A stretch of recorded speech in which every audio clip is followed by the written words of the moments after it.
Après les États-Unis, direction à présent l'Asie pour revivre la catastrophe qui prend la 8e place du classement. Elle a frappé en 2013 l'État d'Uttarakhand, situé dans le nord du pays et traversé par la chaîne de l'Himalaya. La zone est souvent la proie des pluies diluviennes, liées à un phénomène climatique bien connu qui touche le pays tous les ans entre juin et septembre, la mousson. Une période au cours de laquelle de nombreux pèlerins de différentes religions se rendent dans l'état d'Uttarakhand, où les rivières sacrées du Gange et de la Yamuna prennent leur source. À cette époque de l'année, la population augmente de 300 000 personnes. Mais en juin 2013, un événement cataclysmique va frapper au pire des moments.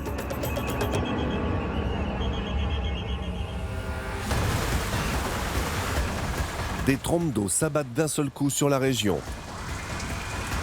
Entre le 15 et le 16 juin, les précipitations vont atteindre 10 cm d'eau par heure. Une montée des eaux soudaine dont les conséquences vont être dramatiques. Car la région est au pied de l'Himalaya. Et lorsque les pluies vont s'abattre sur les flancs des montagnes, la catastrophe va se transformer en véritable tragédie. Non seulement la neige présente sur les sommets va fondre à grande vitesse sous la puissance des chutes de pluie, mais les pentes vont également augmenter le débit de ces millions de mètres cubes d'eau qui vont déferler sur la vallée en direction des villages. Une crue éclair qui ne laissera aucune chance aux habitants.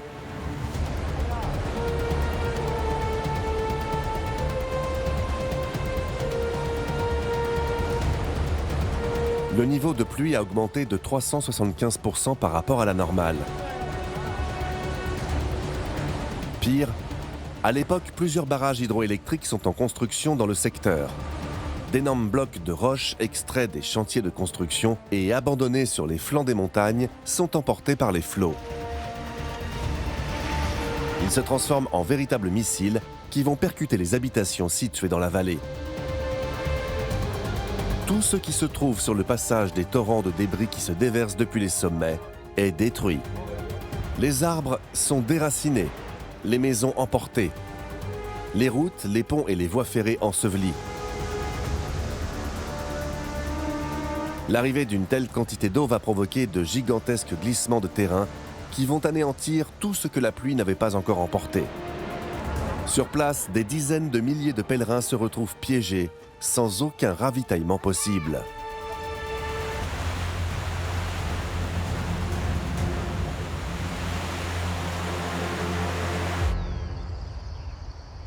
Le bilan fera état de 6 000 morts et des milliers de sans-abri.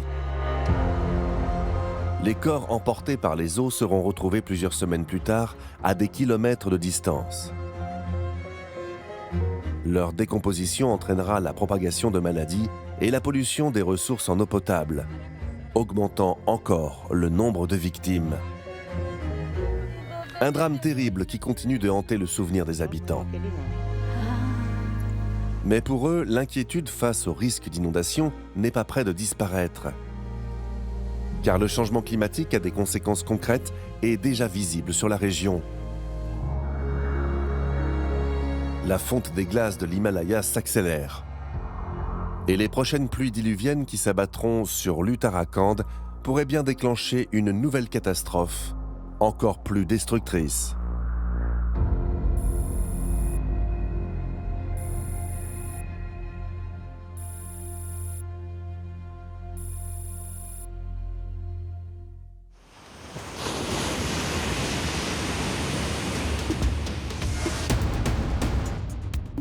Après l'Inde, direction l'Italie pour découvrir l'un des événements les plus dramatiques du XXe siècle en Europe. Il a eu lieu en 1963 dans l'ancienne province de Pordenone, située dans le nord-est du pays. C'est ici qu'a été construit un gigantesque barrage baptisé le barrage du Vajont. Une infrastructure colossale construite entre deux montagnes escarpées pour bloquer le cours d'une rivière qui serpentait au milieu des parois et créer une nouvelle retenue d'eau en amont du barrage. Construit entre 1956 et 1960 au pied du mont Toc, L'ouvrage surplombe une vallée où se trouvait le village de Longarone et ses 4000 habitants. À l'époque, avec ses 266 mètres de hauteur, Vaillant est le plus haut barrage du monde. Et il fait la fierté de tout un pays. Sauf que ce que les concepteurs avaient mal anticipé, c'est que les deux flancs des montagnes sur lesquelles il repose n'étaient absolument pas stables.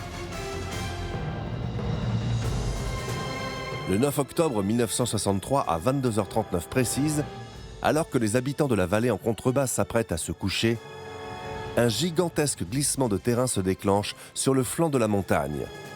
260 millions de mètres cubes se déversent d'un seul coup dans le réservoir. L'équivalent de plus d'un demi-milliard de tonnes de roches qui déferlent sur une pente de 140 mètres de long à une vitesse colossale. Un effondrement soudain qui déclenche une vague de près de 150 mètres de hauteur, plus haute que la Statue de la Liberté ou la pyramide de Khéops.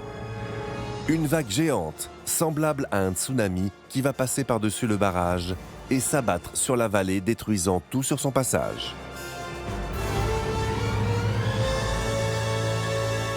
L'une des catastrophes les plus terribles de toute l'histoire de l'Italie. Une inondation venue du barrage du Vajon et qui a décimé la vallée.